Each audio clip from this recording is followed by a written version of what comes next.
expand yourself. And so sometimes it's like a pinball, you know, you go back and forth and you hit different areas, but basically you want to travel forward and expand yourself. That's the point of life. So most people who are in touch with that motivation inside, that inner guidance to keep moving forward, will always choose things that they can do. That's hence the term, the phrase, God never puts more in front of you than you can handle.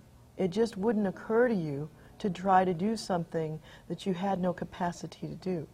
So in other words, you'd be in some level of balance that way. Yes, absolutely. Always striving, even though you're slightly off balance, growing new boundaries. Would you say, I mean, we use the expression about the show and about things in our lives as perfect and getting better.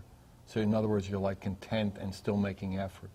Still, you know, taking strides to, you know, everything's perfect as it is and could be a million times better. Yes.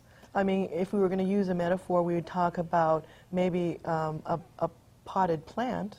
You know, the plant keeps growing, and if you don't change the pot, it'll start to turn in on itself and eventually die. So eventually what happens is maybe even like a snail, they outgrow their shells, or snakes, they shed their skin.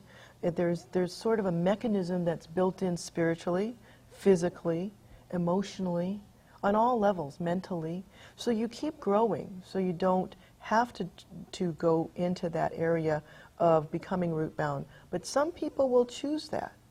And I believe that that's part of their life's lesson or their own volition to learn their lessons at that level, at that time. They want to see if they become root bound.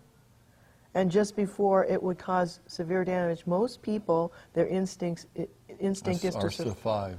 Yes. Survival. So then they start to choose something else. So even